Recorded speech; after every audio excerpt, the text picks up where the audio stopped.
नमस्कार दोस्तों, मैं के आपका फिर से स्वागत करता हूं हमारे चैनल के सब जानता है में। दोस्तों, एक हसीना थी जो बोल्ड थी, बिंदास थी व दिलकश थी और कभी बॉलीवुड पर चलता था उसकी अदाओं का जादू।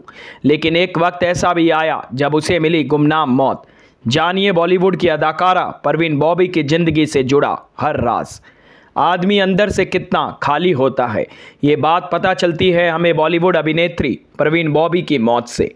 एक ऐसी अभिनेत्री जो अपने समय की ग्लैमर अभिनेत्रियों में से एक थी, सुपरस्टार रह चुकी हो, उसका अंतिम समय में कोई नहीं था। उनकी लाश करीब 2 दिन तक सड़ी।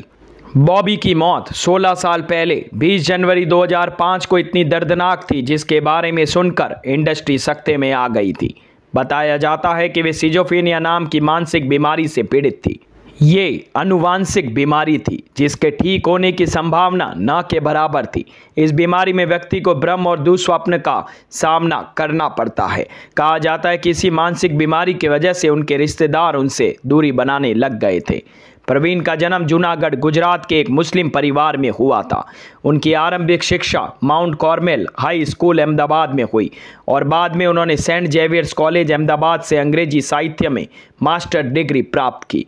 उनके पिता वली मोहम्मद बॉबी जूनागढ़ के नवाब तथा जमाल बख्ते बॉबी के निकाय प्रशासक थे। उनके पूर्वज गुजरात के पठान थे तथा बॉबी राजवंश के हिस्सा थे। वे अपनी माता पिता की एकमात्र संतान थी जो उनकी शादी के 14 वर्ष बाद पैदा हुई थी। परवीन ने 10 वर्ष की आयु में अपने पिता को खो दिया था। परवीन ने कभी शादी नहीं की, लेकिन उनका कई विवाहित पुरुषों से संबंध रहा, जैसे निर्देशक महेश भट्ट, अभिनेता कबीर बेदी और डैनी। उनके और अमिताभ बच्चन के बीच भी चक्कर चलने की अफवाहें थी। उनके बाद में अमिताभ पर आरोप भी लगाया गया कि उन्होंने उन्हें मारने की कोशिश की है। हालांकि इसके कुछ साल बाद पता चला कि यह उनका वहम था। महेश भट्ट ने बाद में बॉबी और उनके बीच के रिश्ते पर आधारित एक आत्मकथा फिल्म अर्थ बनाई जो 1982 में रिलीज हुई, जिसके लेखक और निर्देशक वे स्वयं थे। उन्होंने उनके और परवीन बॉबी के बीच के रिश्ते के तथ्यों पर आधारित एक अन्य फिल्म लम्हे बनाई जो 2006 में रिलीज हुई, जिसके लेखक और निर्देशक भी वे ही थे। डेब्यू के 2-3 साल के अंदर ही उन्होंने इतनी ख्याति प्राप्त कर ली कि वह टाइम मैगजीन के कवर पर फीचर हुई। टाइम मैगजीन के कवर पर नजर आने वाली वह बॉलीवुड की पहली स्टार रही। परवीन बॉबी का स्टारडम और जादू हर निर्माता निर्देशक से लेकर हर हीरो के सिर चढ़कर बोल रहा था। अब हर कोई उनके साथ काम करना चाहता था। अमिताभ बच्चन के साथ परवीन की जोड़ी को इतना पसंद किया गया कि फिल्म मेकर भी लगभग हर फिल्म में दोनों की जोड़ी को रिपीट करने के सपने देखते रहे।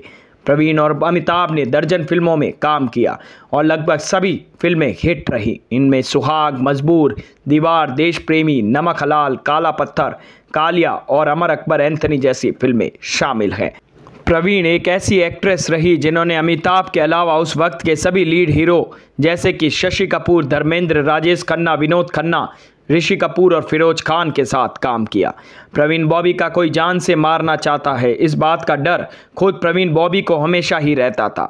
इसलिए भोईवाड़ा पुलिस स्टेशन में उन्होंने 34 लोगों के खिलाफ FIR दर्ज कराई थी। इसमें सदी के महानायक अमिताभ बच्चन, अमेरिका के पूर्व राष्ट्रपति बिल क्लिंटन जैसे प्रसिद्ध लोग भी शामिल थे। 22 जनवरी 2005 को मुंबई के जुहू स्थित अपने फ्लैट में वह मृत मिली। परवीन के घर के बाहर दूध के पैकेट और अखबार पिछले 2 दिनों से जैसे के तैसे पड़े हुए थे।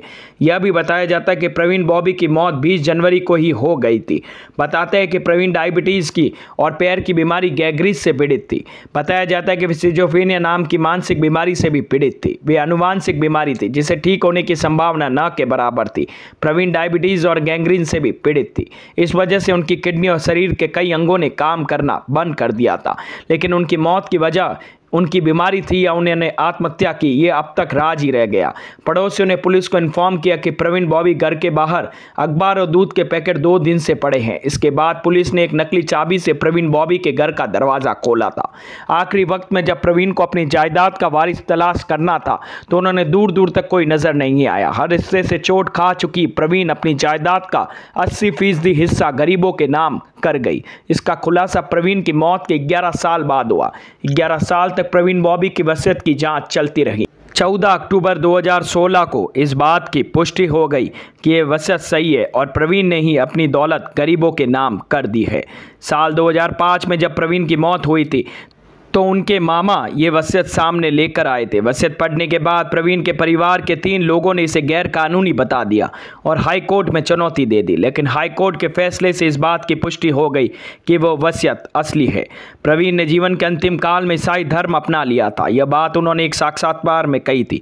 उन्होंने ये इच्छा भी व्यक्त की थी कि उन्हें ईसाई धर्म अनुसार दफनाया जाए, लेकिन उनकी मृत्यु के बाद उनके मुस्लिम रिश्तेदारों ने उनके शव को अपने कब्जे में ले लिया और उनकी माता की कब्र के पास ही उन्हें मुस्लिम रीति रिवाज से सांता क्रूज में दफनाया।